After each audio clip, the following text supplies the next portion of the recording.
Welcome, ladies and gentlemen, to the Soul Seekers podcast, where we believe that hunting has the power to transform lives through primal adventure, as we share our mission of mentorship is conservation.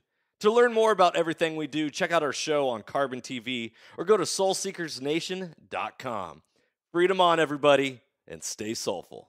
This podcast is also proudly brought to you by Onyx Hunt.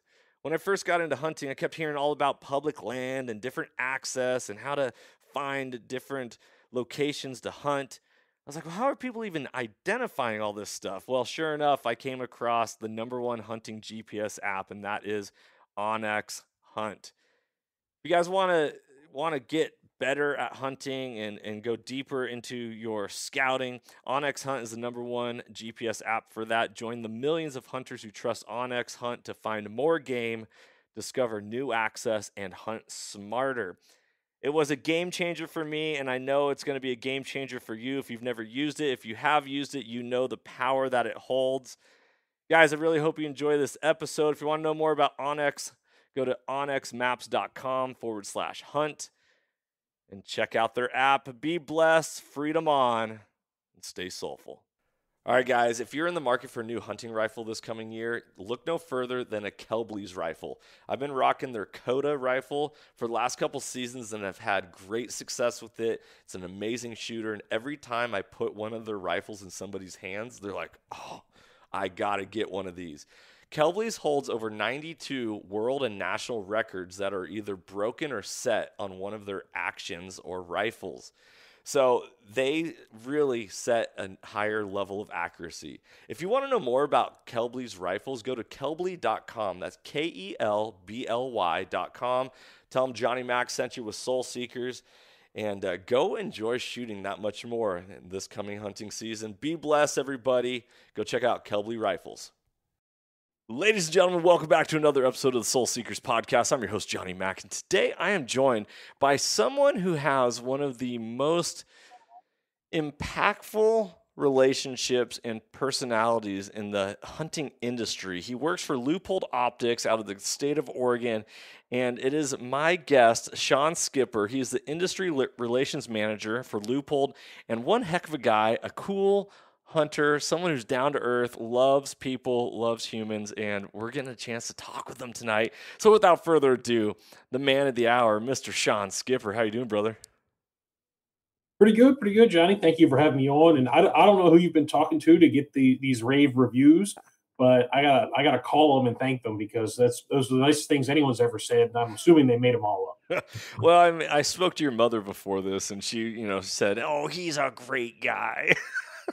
No, I'm just kidding. And I've never spoken to your mother. But Skip, people rave about you, brother. They say you're one of the nicest people in the industry, one of the coolest people to talk to, down to earth, all that. I've been following your Instagram, seeing all your stories. You have a rich history in the outdoors. Is that something that you were raised in, or something that you pursued as an adult? So I grew up on the East Coast of the United States, even though I live out here in Oregon now, in the Chesapeake Bay area. That's where my entire family is from. My dad grew up, learned to hunt from his father, a lot of duck and goose, some upland bird, some big game and deer, because that there white-tailed deer is about what you've got for the big game world. And then he raised my brother and I to do the same. So Chesapeake Bay, obviously rich waterfowl heritage. We came up doing a lot of that, and I learned a lot of things from him. And it was through that I wound up landing a gig over at the National Rifle Association when I was a younger man in my early 20s. And that kind of gave me a lot of opportunities. I worked for American Hunter, one of their membership magazines, and that gave me a lot of opportunities to pursue things that had been on the table before, like Western big game hunting, things like that. Elk were something you saw on TV or read about in magazines for people where I'm from.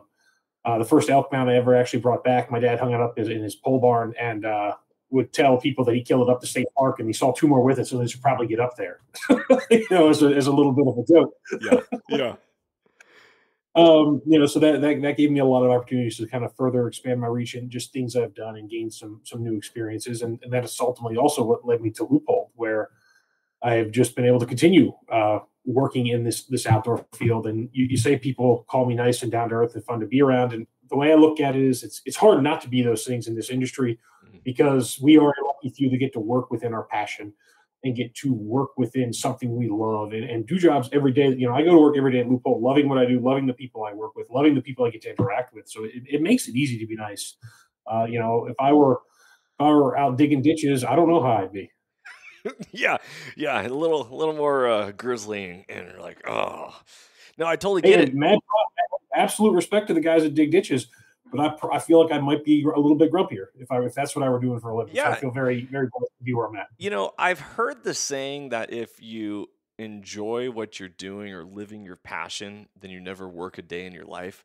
I don't know if that's true because I haven't necessarily had that experience yet, but I can imagine that um, it's got to be a lot of fun going to work. You're all having conversations with all sorts of different people and hearing stories and adventures and being on the forefront of that conversation. Oh, absolutely. On a regular basis, I'm speaking to people like you. I'm calling other media members in the industry. I'm calling conservation leaders to talk about things we can do for hunting and shooting across the country. I'm just hanging out with my coworkers, looking at a new scope design or a new binocular, playing with prototypes, learning about optics, learning about what we do with optics. It's a blast. Is there still work involved? Absolutely. There's still stuff you got to sit down and grind out and do, and that's going to be any job. But in this industry, you also get to do a lot of very enjoyable stuff, a lot of stuff that just kind of speaks to what you already appreciate, what you already like. I'd almost equate it to, lifetime sports fans to get to work in sports if they're not good enough to play, something like that, right? Right. They're not good to play at the professional level. Maybe they get to work in it. It's a passion and a career all at the same time. Yeah, that is true. After I got done playing college football, I took on a journey of coaching just to always stay in the game and stay with it, and it was a lot of fun. So I want to get back to your hunting heritage and being raised on the East Coast and raised by a father who taught you how to hunt. Was that something that was your decision of like, Dad, I want to hunt. I want to hunt. Dad, I want to hunt. And just like being on his coattails the entire time? Or was there like this one big defining moment was like, all right, now, son, it's time to take you to the woods and show you how to be a man. And like, this masculine, passing of the torch type thing from father to son. With my dad, it was kind of assumed that my brother and I were going to just kind of be part of the family tradition, right? He had learned it from his father and some of his other family members. Both of his brothers, my uncles, hunted, and it was just a thing that was going to happen. We had a bird dog, a golden retriever, in the house before I was even born. Camouflage was a regular sight. Firearms, you saw them coming in and out of the safe, things like that. It was not nothing new or nothing big, and so it was just kind of a thing that was going to happen. And for me, it took me a little bit longer in life to kind of come around to it. It was my brother that really took it up, picked it up first. It became his like go-to hunting buddy. And me, it was a little bit later that I took to it. And I think a part of it was just how driven my dad was. To this day, he's now in his 60s and he's hunting with kids in their 20s because people his age can't keep up. Ooh. So he has a drive. And when I was young, I think that intimidated me more than it, kind of pulled me along. But I caught up later, a little bit later in life. Yeah. So with that intimidating you, break that down a little bit more for me. I'm really interested in that. He was all in or all out, right? He was the guy. He was legendary for this. If he told you we were leaving for hunting at 4:30 and his buddy showed up at 4:31, he was gone. And this is the 90s. There's no cell phones, right? It's over. Like that's it. Yeah, you missed the train. When I snowboarded back in the day, I used to always tell people, if you can't keep up, I'm not waiting. Like, see you later. So he had an incredible drive, and he wants to hunt to this day as many days of the season as he can.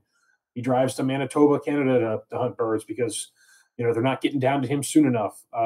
He's pushing. When I go home for the holidays, we push through thick, frozen over fields in South Dakota where he lives now, looking for pheasant. Like he's just got that fire in him, and I think when you're a kid, sometimes that can kind of like, wow, like that's a lot. Right. Rather than wanting to go along with it, you might get a little like, hey, like we're pushing a little too hard. I also got Little League and all these other things that I'm chasing around right now. But he did his best, and he like I said, my brother really took to it, and that's why they were go-to hunting buddies for a long time when we were younger. Oh, that's cool. See, this is one of the questions that I struggle with internally all the time, is because I didn't get started hunting until, I took my hunter safety at 30.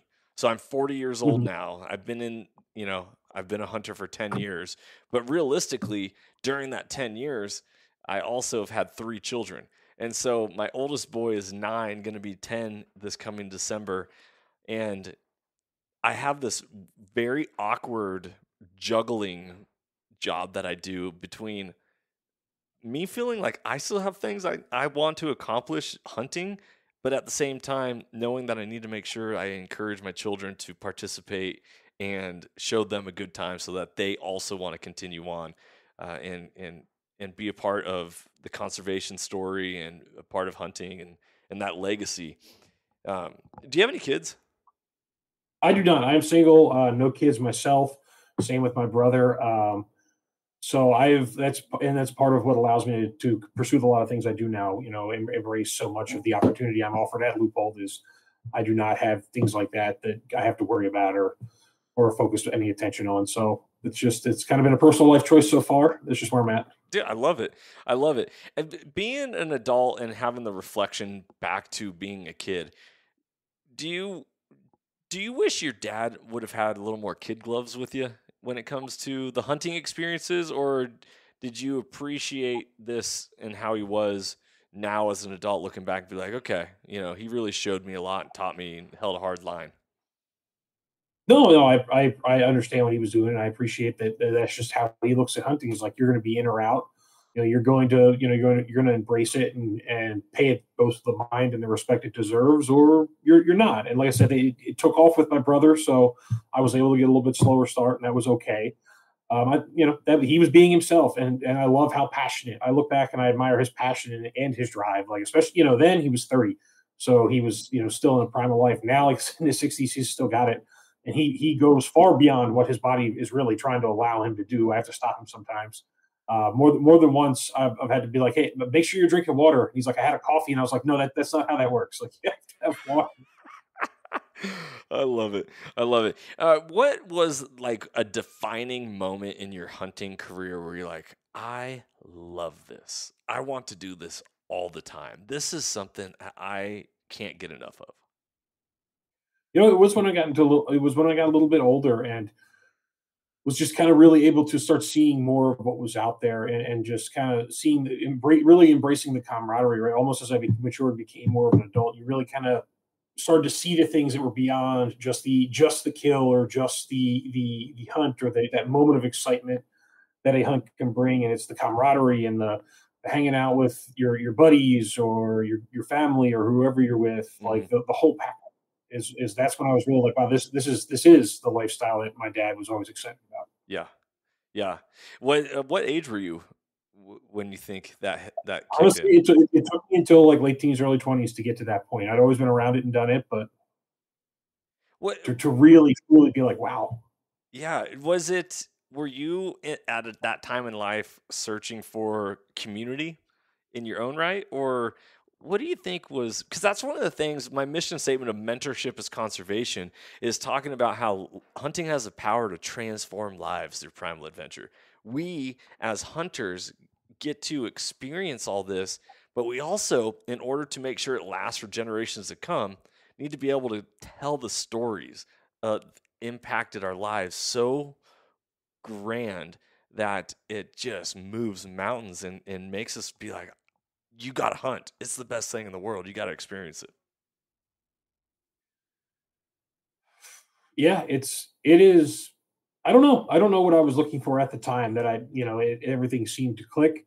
It was just something, the bug finally bit, right? Something kind of settled in, right? And maybe that was what I was looking for in my life. I don't know. I can't speak to that for certain.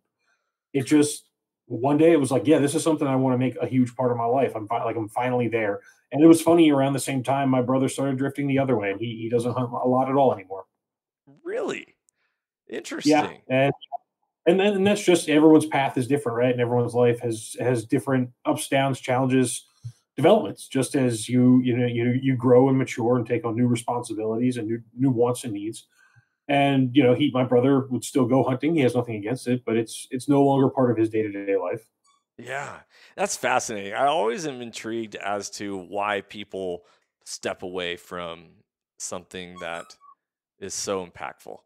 Obviously, if it's not paying bills or putting food on the table, which ironically hunting does put food on the table if you're good at it, but like really I always tell my wife, I have this conversation with her a lot. I'm like, if I have to give up hunting for you, I will.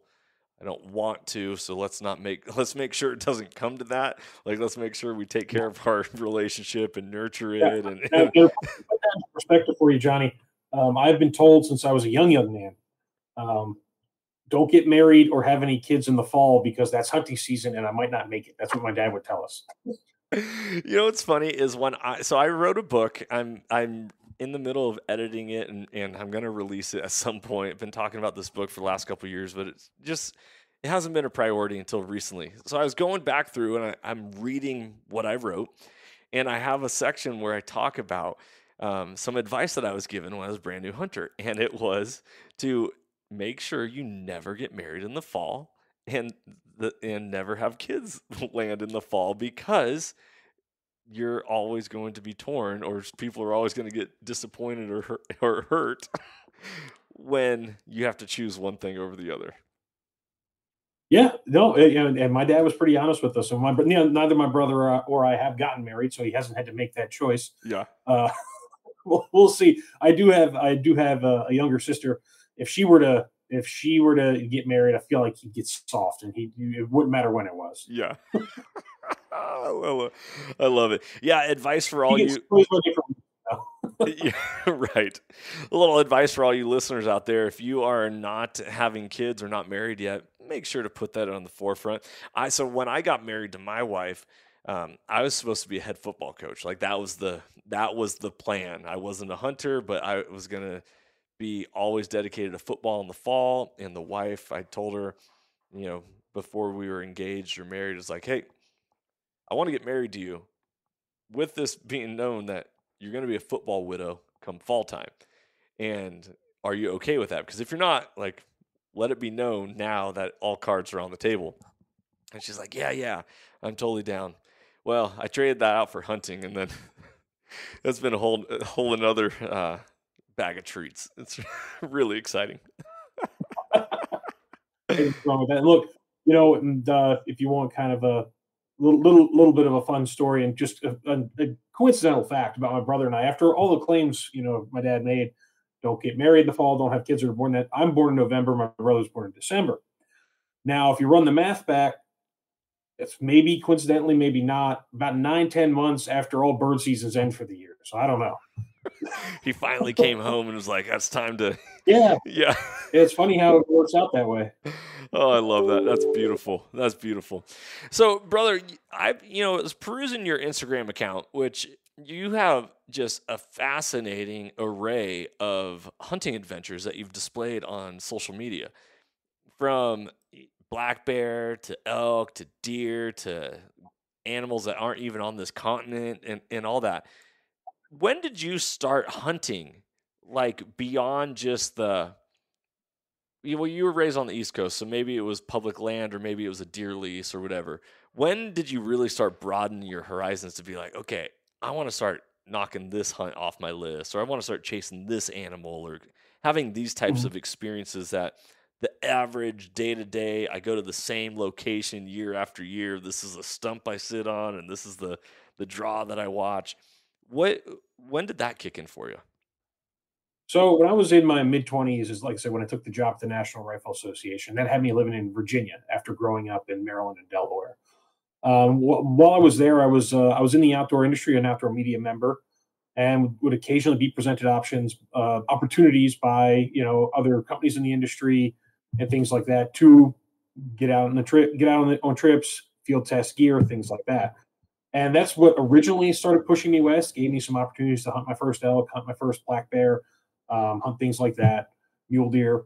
And then from there, like I said, everything kind of took because I'd never had those opportunities before. So I started making friends in the West, and I started looking at what I might be able to do. And then still doing same, going back home to Maryland, Delaware to hunt birds and whitetail with my dad. And we used to always do a spring snow goose trip where we drive out somewhere, usually South Dakota, places like that, Illinois, kill a bunch of snow geese or try to kill a bunch of snow geese in February, March time period. He still does it. My life, I'm living out here on the West Coast. I get a little too busy to join those trips as often anymore. So still doing what I was doing, also looking out West. And then 7 years ago, when I wound up taking the job at Leupold, I was finally living in the West, right? I got over the Rockies. I got out here to where everything's different. Everything's uphill. I learned that really quickly. So my home state of Delaware, where I grew up, if you roll the basketball down the street, it's going to go till the end of the state, and just kind of keep going, just level. Here in Oregon, I learned that everything's uphill very, very quickly. The Pacific Northwest, it's a little gnarly, a little thick. Once you get in there, you can't see a darn thing. And I was able to start hunting for myself here for elk, for deer, for black bear. I'd love to hunt antelope in Oregon. That's a long wait with the Point Creep and the draws, but I'll get there one day. And I've also, through Leupold, had the opportunity to get out and do a few things like the trips to other continents and things like that as kind of part of what I do within the Leupold marketing department. So it's really like I said, I'm very lucky and I know I'm very blessed, and that my career has really opened a lot of doors in that realm. Mm-hmm. I'm going to hunt, but what doing this has allowed me to do is just further access. I've made friends. I have learned an incredible amount about hunting these different species that I'm then able to go apply when I do my own thing. I've had access and learned what gear is the best, what gear is not quite the best, because I've gotten to have some experience there. So it's been great all around. Man, that's awesome. What is a story that you can share from one of your most wild or crazy or just epic adventures that you've gone on that just stand the test of time? Like, yeah, you look back on that hunt and you're like, that was incredible. So a couple of years back, buddy of mine named Colton, who actually it's another guy I should really introduce you to. We'll talk about that later. My buddy Colton, heck of a dude. We were up hunting Kodiak Island, doing the on the transporter boat Sitka blacktail deal, right? Where you stay on the boat, they take care of your meals, they keep you warm, all that. You don't have to worry about pitching a tent on the island, freezing, getting chased around by bears, none of that. You sleep on the boat, you've got a bunk.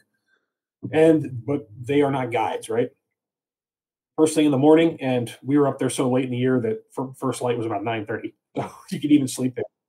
As soon as you could start to see, they would take you to shore, drop you off on the little raft, and be like, "Good luck. Here's the radio. Call us when you want us to come pick you up right here." And then you just go hunt.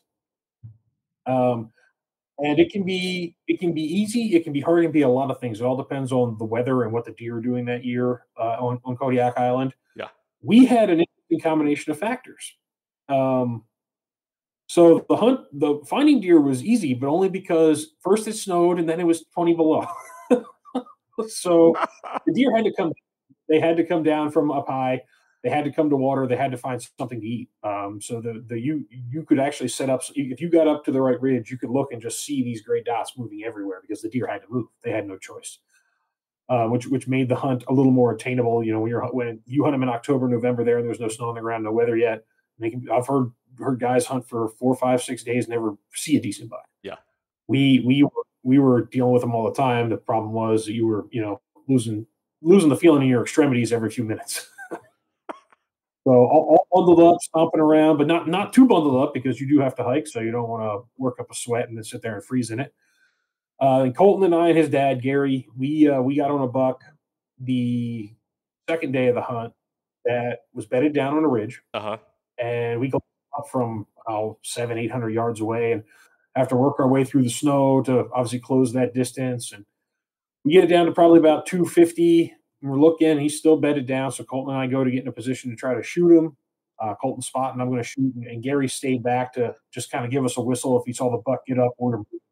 And sure enough, we had been moving along, and Gary whistles, and this buck stands up, and I get set up, and Colton's behind me, spotting, and calls a shot. I shoot him, punch him right through the vitals. He goes down, starts kind of doing like the it's over flop, rolls forward and out of sight a little bit. And we've been going over these rolling ridges and hills all day, so we figured he just rolled down. All right, cool. Yeah, he's dead. High fives. We give him a couple minutes to expire. We get up, and Gary catches up to us, and we go walking over there to see where he's at and how to get to him. And little did we know that he was not on a ridge that led to just another little soft draw. He was on a ridge that led to a 300-foot drop into a frozen canyon. What? And he was down there at the bottom, all bloodied up, in a heap because he had fallen the whole way. Oh, whoa! And and there was a long pause where nothing happened. Nobody said a word. We just all stared at the carcass of this deer. And then I looked over at Colton and I said, well, what do we do now? And he goes, I don't know.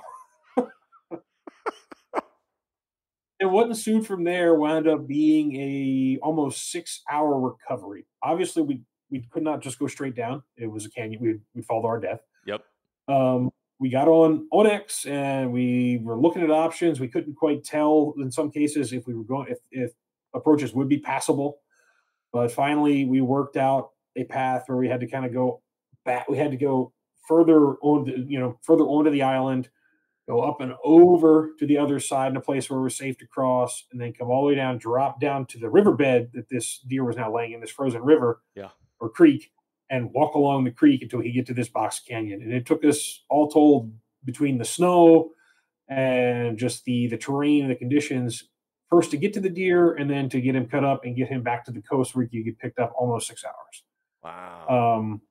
We're just a blacktail that, for the record, no longer had horns because they smashed off somewhere. Dang, that's something I've always wondered, is like, how tough are these animals when they take a steep fall like that? Like, obviously antlers can break, but how's the meat? The meat was in fine condition. He had one thing working against him with the fall in his antlers. So there are some bucks on Kodiak that they'll call cactus bucks or stags. They're permanently in velvet. Their genitals have usually not developed fully. The reasoning why on that, I've heard some science biologists say it's genetic. It's a genetic thing, like too much inbreeding. I've heard some say it's the kelp they eat on the island. I don't know the exact answer myself, but there's actually a decent percentage. I've heard it's like as many as 8 to 12% of the bucks, of the mature bucks, are stags. And while their horns, they're not just hard horned and then velvet over them. They're actually pretty soft. So when he fell that far already with kind of spongy horns, he had no chance. They off somewhere. The meat was fine. When we finally did get to him, the golden eagle was getting ready to set into him, so we kind of shooed the eagle away. And golden eagle up close is, I'd never been 5 yards from a golden eagle. They're pretty big. It scared Gary when it flared up. Yeah, I can imagine. It was a big bird. But we got in there. We quartered him out, skinned him out. I took the head anyway. We took all the meat, obviously cut the meat out of the ribs and all that. Being Alaska, packed everything up. I took the skull. I was like, I'm taking this anyway. Just 2 little stumps left on it, and I'll send you the photo. And we hiked out of there. And Gary has helped pack on like sheep and goats before in his long career, and he described it as probably the worst recovery he's ever been a part of in terms of what we had to do to get to this animal. Oh wow! We were doing some real technical style climbing in spots where we really had no business doing it. Yeah. There's a lot of times. So I used to be a rock climber, and before I got into hunting, that was like the big passion. But it's always a lot easier to climb up than it is to go down, and so you got to be able to actually get back down if you ever get yourself into scary situations like that. No, we had to move around and find a spot where we could safely drop down to this creek, and it took us a while. We got there, some real type 2 fun. We got that deer out of there. We got the whole thing out of there. Like I said, I took the skull, took the meat home. The skull I eventually had turned into a euro. It's hanging in my living room right now. I had the plaque. I had burned onto it the name Jumper, because that's what I call that buck, the Jumper buck. Oh, that's awesome. It was something, man. And that was one of my favorite things I've gotten to do as a member of this industry and just as a hunter in general. Because was it a lot of type 2 fun during the experience? Yes, because you were stomping around in some cases almost knee deep snow where it has drifted and piled up. So, and it's cold, it's snowing on us. There's a lot of unsure footing, so you're constantly worried about slips and falls and Kodiak bears. We never did see a bear. I think the weather kept them down. It was a crazy storm that hit Kodiak that week. So fortunately, the weather did seem to keep the bears down. Nobody saw one. Nobody cut a track. None of that. But you're always thinking about it when you're there. They're the biggest brown bears on the planet, right? They're always in the back of your mind. And Colton and Gary, in a previous trip several years before, had actually had one bluff charge them. So like they were always looking over their shoulder for bear issues. But just an amazing story. And the victory you feel when we got the animal to the beach, and I threw the pack down because I had. And I threw it on the raft. I was able to just kind of collapse into it, knowing that we were done. We can go back to the boat for the night. We can reboot, have some hot sandwiches, and do it all again tomorrow. Like it's just one of those victory feelings. Oh, that's cool. That's cool. One of the things I've always wondered about a lot of people that work within the hunting industry is come hunting season, that's your busy Mhm. time of the year, it seems like, right? Or are you able to get out of the office a little bit more and be like, okay, guys, everyone knows it's hunting season, so we're all going to be chasing deer or elk or whatever? It's a bit of both. Obviously, part of what the reason we're in this industry is because we're all passionate about it. We want to go out and hunt, and that also really speaks to us, at least at Leupold. Just our expertise in our field. Our what we do, right? Just knowing our products and knowing our consumers because we're those same people. It's one of our core values is the field savvy, right? Hmm. And so we want our people to have that. So we do go out of our way here at Leupold to try to allow that within reason because we do have work to get done, just like everybody else. But field savvy is one of our core values. We want our team, our engineers, our marketers, our salespeople, obviously our product people, everybody. We want them to know what hunters want, what shooters want, what these people need. And there's no better way to do that than to go out and honestly do it yourself. I mean, you and I could sit down with some people and explain why a scope has to be able to do something. And Yeah. if they've never actually used it, they're just going to either take our word for it or ignore us. But if you actually put them out in the field and they're using it to whether they're shooting steel or trying to shoot an animal, it's the dots connect, right? And the light bulb goes off. It's like, Yeah. oh yeah. And Yeah. we are incredibly passionate about at Leupold about having all of our employees that are interested in it be on that level. Anyone that's in a role where they're directly impacting things like product development, we want them to know that stuff because that's what sets us apart from so much of our competition, right? Is we're here, we're in the States, we're hunters, shooters, we know the community, we know the threats, the challenges, the difficulties, we know all of it because we're out there in the field right next to the same people that are buying Leupold scopes off the shelf every day. Yeah.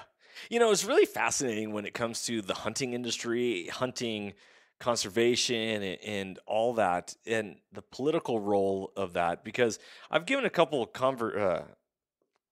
seminars and I had a couple of fish and game members from different states sit in on my seminars. And a lot of them, they started talking to me and they're like, yeah, you actually don't have to be a hunter or a fisherman or be pro hunting or fishing to be a part of departments of fish and wildlife or game management.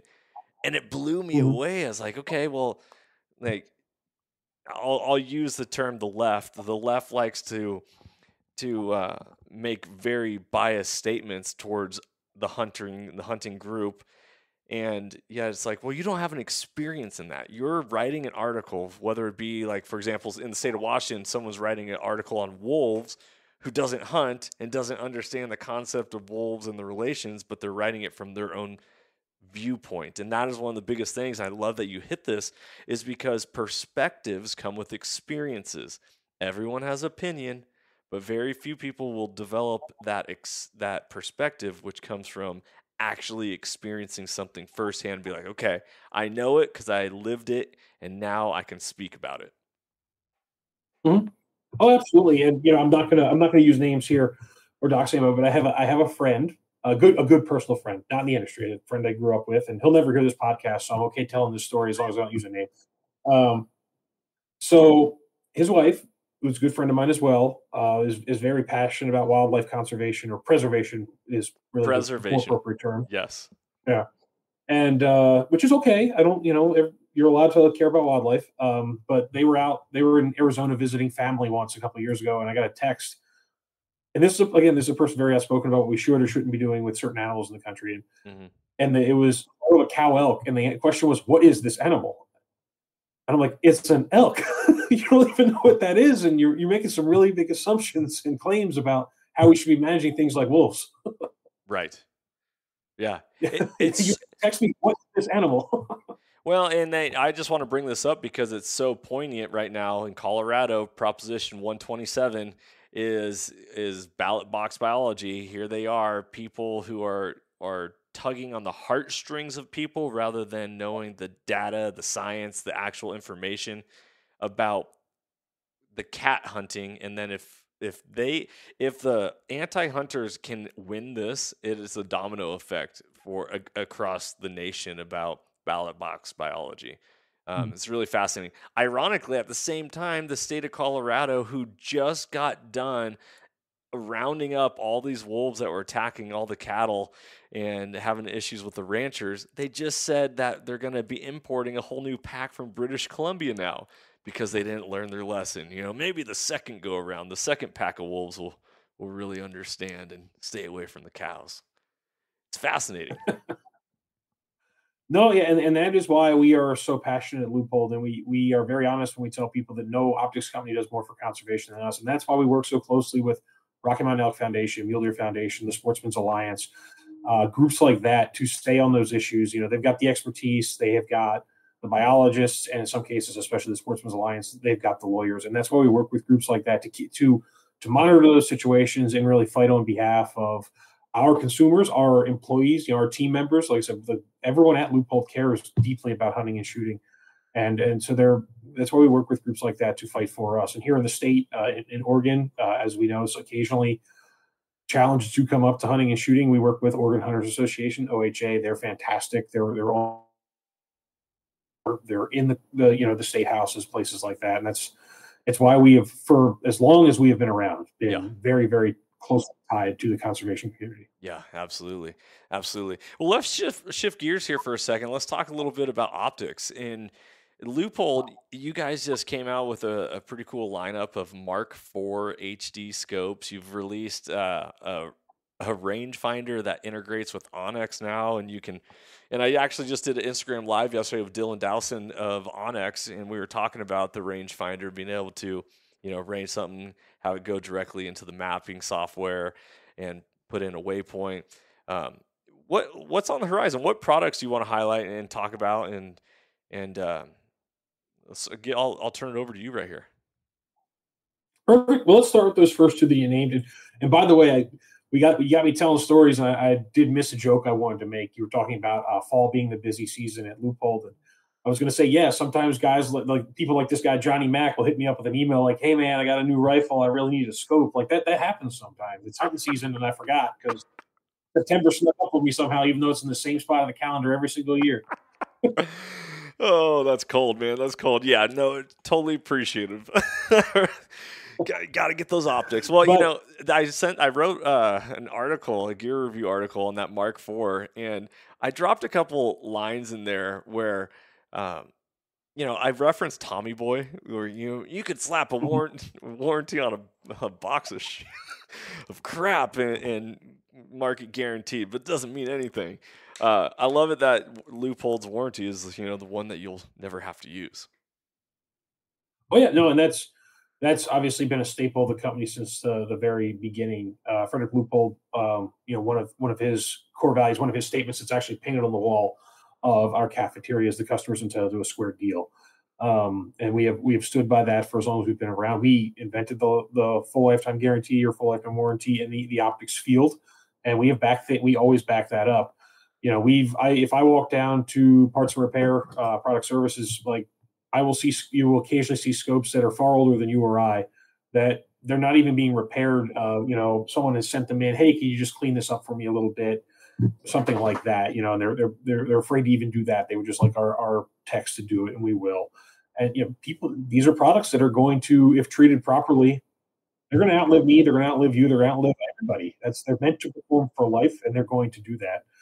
And whether that's your life or the next owner's life, that's just the quality of the product we want to build. And one thing our CEO Bruce Pettit points out a lot, and it's very, very true, is that a warranty is a nice thing to have until you need it, right? Because if you're on a mountain in Alaska getting ready to shoot a sheep, mm-hmm. and your scope plan, company X might replace it, but they're not going to send you a new sheep, right? That's not going to happen, which is why we guarantee performance rather than warranting failure. Yeah. Oh, it's fascinating. I love it. Yeah, by the way, all you listeners, if you didn't catch that podcast I did with Bruce Pettit, the CEO of Leupold, go back and do so, because that was a pretty cool episode. We talked about leadership and what makes a leader and his outlook on just life, and that's episode 259, Relentless Pursuit of Excellence with Bruce Pettit. So go check that one out. Yeah, and I won't steal any of his thunder. He is far better at this. He's a far better public speaker than I am. So we'll get back to the products we want to talk about. The Mark IV HD, like I said, brand new this year. It is a the Mark IV line is well known within Leupold's history. It was one of the first tactical scopes really to be introduced to the market many years ago. The Mark IV HD is more of a spiritual successor because we've taken everything we've learned since then and kind of produced the Mark IV HD. And it's a little something for everybody. Obviously the first people that are going to be inclined to it are the long range tactical shooters, but we have also got some LPBO style scopes in there, 1.5 to 4. We have got some scopes in MOA. In the case that MOA is what you prefer, or maybe you're a hunter and that's what you're more familiar with. We are seeing some hunters start to pick up the black ring scopes, the Mark IV HD, the Mark V HD. It's got the professional grade optical system, so fantastic low light performance and clarity. It has got our zero locking dial that everyone loves. It has got every feature, just about every feature we can put into a scope, and it's all coming in starting at $1,000 and going up to about $1,600-1,700 based on the features you're looking for. Just a fantastic scope, 34 millimeter main tube. So rings are a little bit more common and easier to find than our Mark V HD, which is a 35 millimeter. And the way I've heard our product line manager describe it is he calls it about 85% of the Mark V HD, right? We do cut off a few little features there that are going to live in that top shelf line, but it's absolutely fantastic scope. And obviously you've already got a couple, or at least one that you've got on a rifle, so you know what you're dealing with. Yeah, I got one on a rifle. We put it on, we took to Idaho for a spring bear hunt, and we were able to make a successful hunt on that. The scope's great. Then one of the things that obviously the gold ring is incredible and it stands out, but the Mark lineup, the Mark IV, Mark V, there's a sex appeal with those scopes. They just look good. I don't know if you've ever driven a car before where you liked it so much that when you parked it and walked away, you turned back and looked at it. It was like, man, that's good looking. That's kind of how I felt like when I had my scope in rifle combo. I was like, that's a good looking setup. No, it is a fantastic scope, and where it exists in relation to our gold ring line. So the VX5 HD, the VX6, is the Mark IV HD, with the exception of one or two of the kind of the lower magnification models. It is first focal plane. So if you're a second focal plane shooter, a lot of hunters are, or at least start that way. The gold ring line is probably still where you want to live. If you're not ready to go over to first focal plane, or you're not ready to go to some of the more advanced reticles, because obviously the Mark IV very much meant to be a scope that you can hold. That's very easy to hold over with if you would like, whether it's the MIL or MOA reticles. They're all built to be holdover reticles. Whereas a lot of what you see with our gold ring scopes, pretty much dial and shoot, right, using our custom dial system, the CDS. But what you're looking at are just different feature sets. They are all fantastic scopes. And one thing I don't know that we've talked to you about, or maybe talked to your listeners about, is that people ask this question a lot, and I get it, because there's always this perception that if something is more expensive, it is more rugged or reliable. And companies, that may be the case. At Leupold, not at all. All of our scopes are tested to the exact same reliability standards. They're put through the exact same torture testing, and they all pass. And if they don't pass, they never go to production. So what you're paying for with our scopes is never the quality or rugged reliability. What you're paying for is just upgraded feature sets and optics as you move up the line. But whether you got a $300 VX Freedom or a $3,000 Mark V, neither one's going to break one. Yeah. That's good to know. One of the questions that I get a lot from people is, when it comes to optical clarity, where does the lineup stack between going from like a VX5, Mark IV, VX6, Mark V? Like, does it zigzag back and forth, or is there optical clarity from the gold ring standard to the black ring Mark lineup? So both lineups have different levels of optical performance. So you've got everything. You've got elite level, you've got professional grade, which is our highest. And in this case, so the VX5 HD, the VX6 HD, the Mark IV HD, and the Mark V HD all live in our professional grade optical system.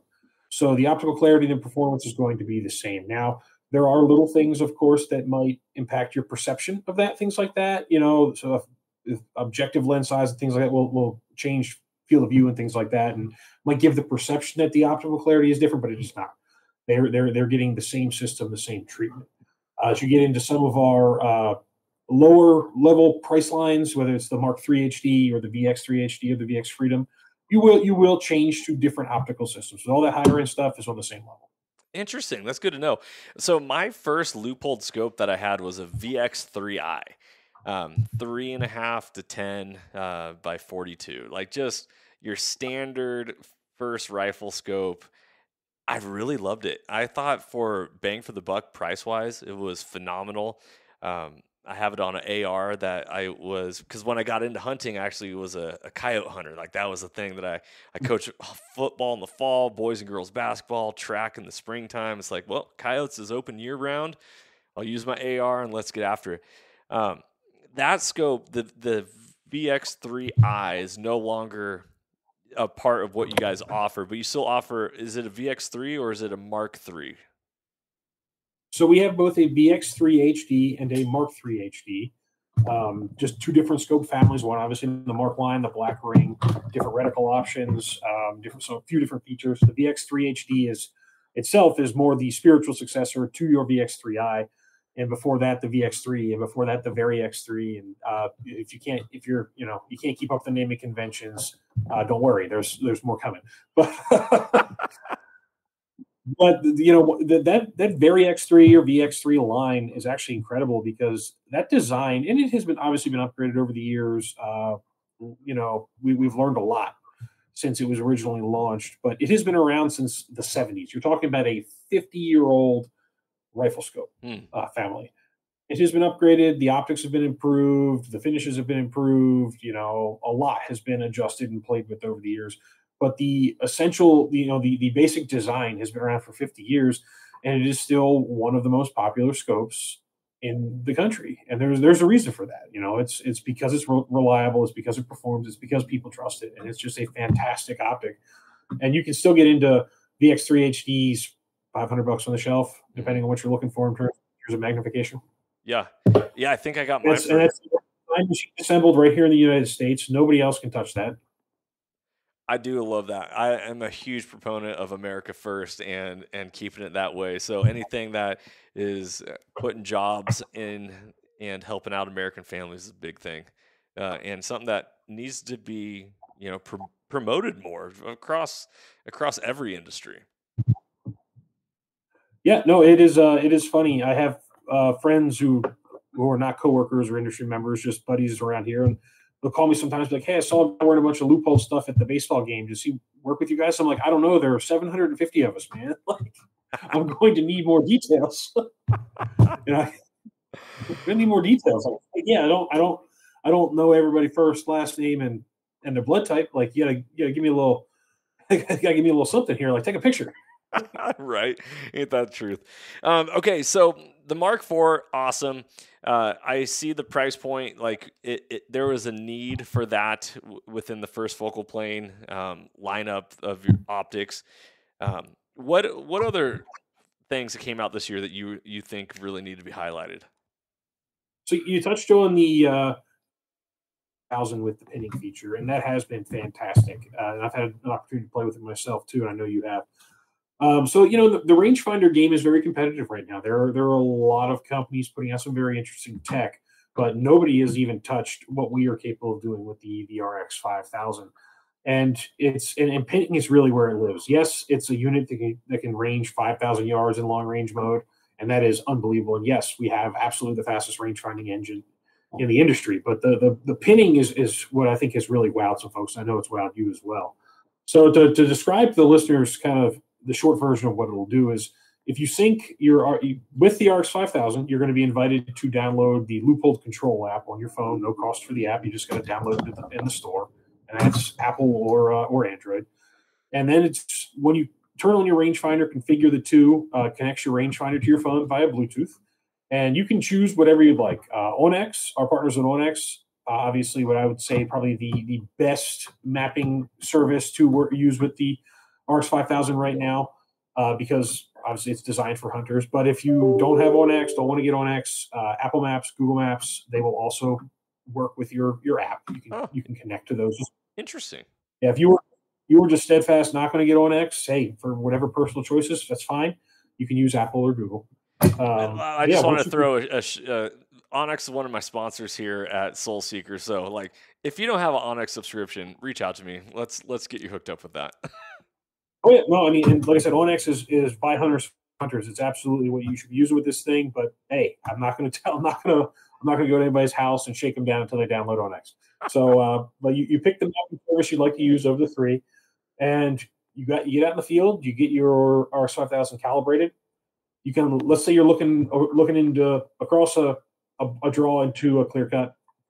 You range a tree you like, or heck, you range an elk you see if you're real lucky. What it's going to do is, through the Bluetooth connection, the rangefinder will drop a pin in your Onyx of what you just ranged. So say you range stuff 7 yards away, it's going to drop a pin on that map. This is what you just ranged. This is where you're at, or that's where it is.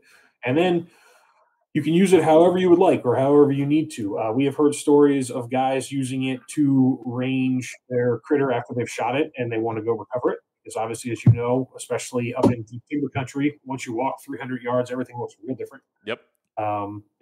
And figuring out where the heck you were looking at it from can be a problem, especially in low light. We have had people use it to range to, hey, is that someplace I can hunt or even where I can be? We have had people use them to set up competitive shooting matches. Like, all right, we want something roughly this far away. That looks like a good spot. Let's range it and see if it's within our kind of field. Drops up in, yeah, it is good. Let's put a target out there. So there are a lot of different uses for it, and it's just a fantastic tool to have in your kit. And I think game recovery is where it might wind up being most valuable. But I do know that consumers are way smarter than I am, and they are going to come up with some fantastic ways to use this thing that surprise even me. Yeah, that is very true. One of the things I actually have not gotten my hands on it. I've wanted to, but that is something that I haven't come around to. Leupold has been notorious on their rangefinders for having a blue tint on the lenses. Does that tint or coloring also extend to the RX-5000? No, so the RX-5000 is very, very clear. The tint you're talking about is simply the display, right? So you're looking through glass lenses, and then you've got to put something on there for your range-finding display to appear visible to the human eye. Otherwise, it doesn't pop up, and that's what it is. It's not inferior glass. It is the display itself. And you see that across a lot of range-finding products throughout the industry. One of the things we're actually super proud of with our BX4 Range HDs, the range-finding binos, which, do you have a set of those? Nope. So one thing we're very excited about with those is that they do not have any kind of tint or gray or blue. And at $1,600 on the shelf, which the BX4 ranges are, all of its competition does. Nobody kind of has got as clear a display as we do in the range-finding binos. Now, obviously, a handheld rangefinder, those little monocular style guys, there's not a lot of real estate in there, right? You don't have a lot of glass, so I get the display in there. So there's always going to be a little bit of distortion. It's never going to be as clear as looking through just a rifle scope, but we are working every day to get it as close as we can. Man, I love that. That's cool.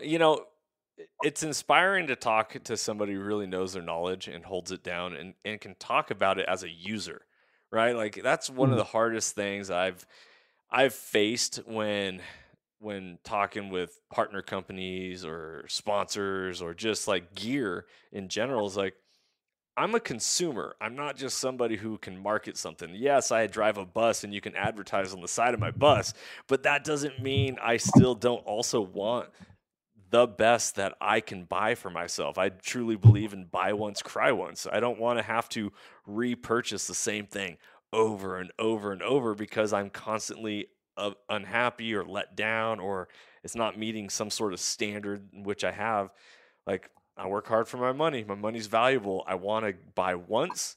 I want to know it's good. I want to know it's going to uphold and be satisfied.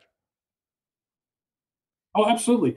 And like I said, we are all consumers at Leupold, and we stand by that. We build the kind of stuff that we want to use in the field, and we build the kind of consumers expect and demand from a company with our reputation. And we're always going to stick to our guns there. Like I said, there's a reason that our guarantee is so well respected, and there's a reason that our products are so well respected, even though some of them have been on the shelf longer than many of our competitors have existed.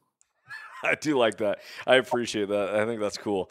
What is on the horizon for Leupold that you can maybe tease, or because obviously you're never like it's 2024, fall 2024. You're already looking ahead 1 year, maybe 2 years. Um, is there anything cool that we can expect coming up? This is a very interesting time for that. I was just in several meetings today about some of the products that are on the horizon, and we are always working on new technologies. We're always working on kind of taking our game to the next level. And I can't get into too many details. I will have multiple coworkers erase me if I do. Well, no, I'll disappear, East Coast style. Just yep. Picking up. We'll wake up with the head of a horse in my bed, but. I would encourage people to just pay attention. We're going to be starting some campaigns probably late in the year, early into the new year, to allow folks to sign up for early alerts for what we've got coming. That you're going to see stuff across multiple product categories in 2025 that folks should be excited about. And like I said, we will reveal that as soon as it makes sense and as soon as we can. And there will be announcements, and I'll make sure you get one too, so you can share with your listeners when the time comes. Like you'll be able to come to leupold.com to sign up. Like, hey, to hear as soon as all the new stuff's coming. We're going to have all that ready and waiting as we kind of roll into the new year. But for now, I would just encourage people to look at what's been hot this year. Right? There's the Mark IV is fantastic. The RX 5000s, the BX4 range HDs. There's actually a couple of fantastic rebates going on right now around the BX4 range HD. We're going to have some more on some of our other products in the fall, so just pay attention to the kind of the alerts that we put out and that some of our retail partners put out, and you might be able to scoop up some fantastic stuff at a little bit of a friendly price for a little while. Are you guys going to still be always creating the sunglasses? Because I have a pair of them. I freaking love them, and I just scratched some lenses the other day doing some repairs around my house. I bent over and they were on the top of my head, and I rubbed my lenses up against the brick on my house. I was like, no. Had one of those moments. Yeah, the eyewear is still in production. I know that we're always looking at new stuff there too. I do not know when some new frames will be available, but the existing line's still out there, still in stores, still available online. You can actually buy those from us at leupold.com if you're interested.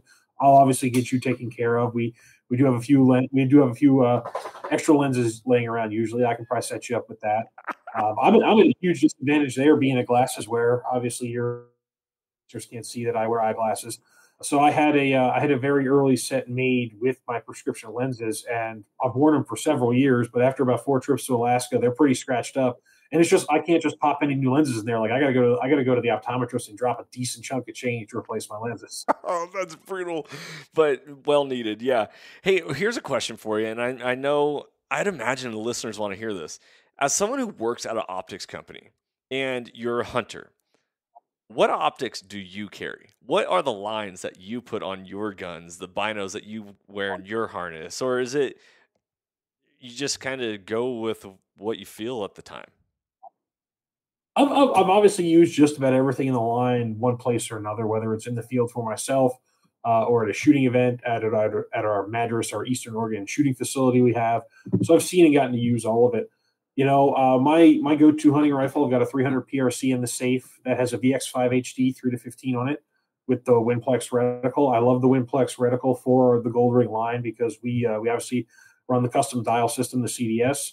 So I went and got all my dope. Had a CDS dial made for it. I can dial for elevation, hold for wind. With the Winplex reticle, when I'm at 15 power, every one of those little tick marks is 1 MOA, and I can kind of know what I'm holding if I have to. I usually run our BX4 Pro Guide HD binos in my harness. There were some Gen 1s that just got retired at the end of last year. That's what's in there at the moment, but the Gen 2s are fantastic, and I'll be upgrading to them soon. I just love they're compact. They're very, very lightweight. You've got a lot of versatility in the line. You can go from 8 power up to 12 power, a bunch of different objective lens sizes, depending on kind of what you prefer and what you like to see. But they're real lightweight, real easy to carry around. They don't heavy on you at all. Our RX 1400 is actually a fantastic little $200 rangefinder that's got rifle mode, archery mode, everything you could want. The RX 5000, when I can go ahead and afford to purchase one myself, and because right now we're hustling them all out to dealers and everything when we get them, I'll probably add that to the kit because that pinning is a fantastic feature. But until then, like I said, the 1400 is a great little unit. RX 2800, if you're a dedicated rifle guy, would be a great choice as well. But there's really nowhere to go wrong with the lineup, and it's just kind of, tell me what you need, and I can kind of walk you into the perfect product for you. We go for versatility across the entire line, right? We want every hunter out in the field, every shooter out in the field to be able to choose Leupold, and they can. Yeah. I just want to do a shout out real quick on the BX4 Pro Guide HD Gen 2s, because that's what I use and that's what I have in my bino harness. Now, from somebody who didn't use Leupold binoculars before to now using Leupold binoculars, you guys, your style is different than the majority of every other binocular maker out there. You guys use that front bar, or I don't even know, I'm going to call it a bar, the front connection off of the front focal lens. And at first I was like, man, I don't know if I like the way it looks. Not that visual of a binocular makes a difference, because it's all about what you can see through it. But what I learned very quickly is I love to glass off of a tripod. And the fact that you don't have to screw that adapter in all the way in between both tubes and it's out front easily, I was like, I'm sold. I can't believe I never did this before. That really, like, I got so tired of having to finagle the screw and tighten it. And just that simple thing alone, I was like, I'm sold. No, absolutely. And that's the kind of stuff that comes from our folks actually being out in the field and putting those things to use. And the Gen 2s and the BX4 Pro Guide HDs have been fantastic for us.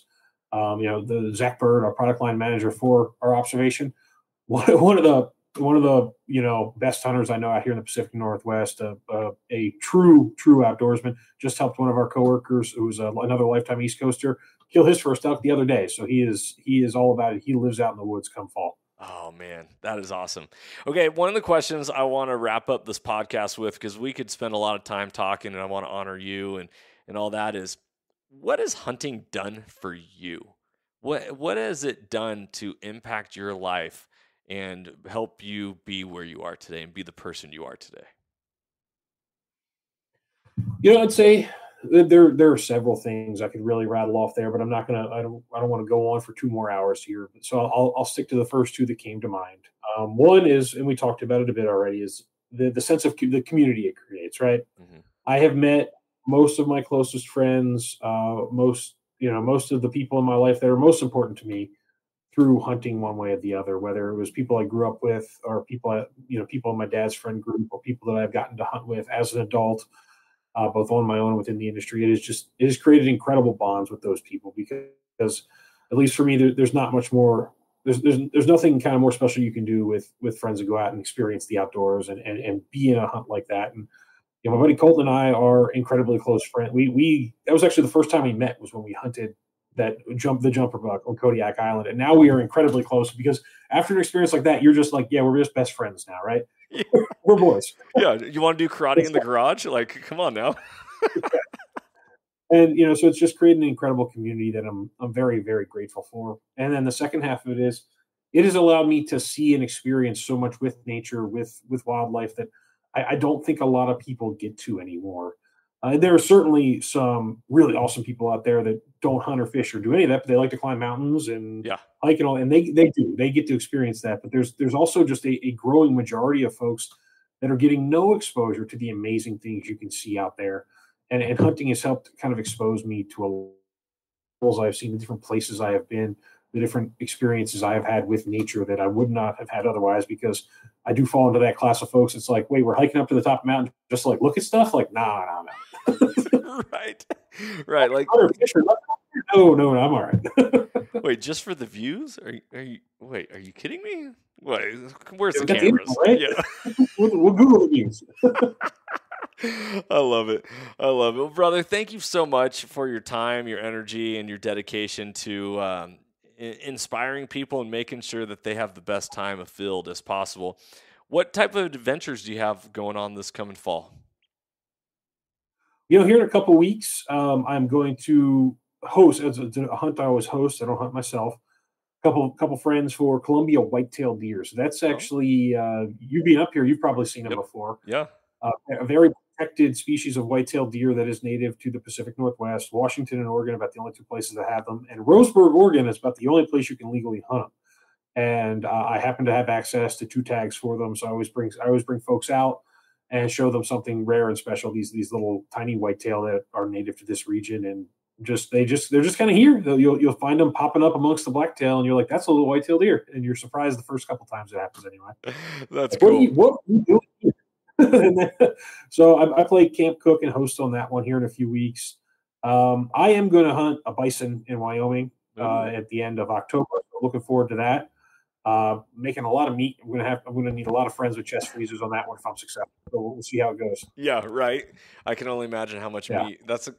Hope you got a big grinder. That's going to be a lot of meat to grind. Yeah, and then come the end of fall, as always, I end my year going at home to, well, not home, but to where my dad lives now in South Dakota. And we wind up spending more time than not stomping around trying to kill pheasants. Usually do pretty well. Get a couple of his buddies out, turn a few dogs loose, and just have a good old-fashioned Midwest pheasant hunt, all wild birds. And that's always a good way to kind of end the year. Kill a bunch of pheasants, go home, drink a beer, and watch college football. Beautiful. I love it. Are you a Duck fan? I do not root for either of Oregon's schools. I got nothing against them. Just being an East Coaster, I'm a transplant, right? So when our Ducks and our Beavers in the office get going at each other, I'm just like, I'm neutral. Leave me out of it. Who do you root for? I guess if it's going to be college football, growing up where I grew up, it would probably be University of Maryland. So just pain and agony, really, in terms of football. Yeah, exactly. You got some hope in basketball every now and then. Yeah, but somebody's got to be finished dead last in the Big Ten, and Maryland signed up. So, hey, man, there's no shame in the game. I love it. Well, brother, thank you so much for hopping on the podcast, for recording this episode with me. I really appreciate it. You lived up to all the words in which people shared about you. It's ironic. Just this week, the episode that we released with Emily Stuchel, she was like, "What? You're having Skip on right after me? That's incredible." So she's another person that just spoke very highly of you, and like the hype is worth it. You can believe the hype when it comes to Shawn Skipper, the Skip Master. So I appreciate it, brother. All right, thank you for having me on, Johnny. I appreciate it. We'll stay in touch, and you need anything, you give me a holler. Good luck with your fall. I appreciate it. Guys, thank you so much for tuning in to this episode of the Soul Seekers podcast. Remember that hunting has the power to transform lives through primal adventure, and that you can never outgive good, as mentorship is conservation. Be blessed. Be safe this coming hunting season and fall. Remember that you got to be the change you want to see in the world. It starts with you being courageous. Get after it. Be blessed. Freedom on. And as always, stay soulful. If you enjoyed today's podcast and want to support the show, you can always like, share, subscribe, and leave a rating, as it helps us share our mission of mentorship is conservation. Thank you so much for tuning in and being a part of Soul Seekers Nation as we transform lives through primal adventure. If you want to get more connected with the podcast, check out the Soul Seekers Nation Facebook group, as I look forward to connecting with you on the next episode. So stay tuned and stay soulful.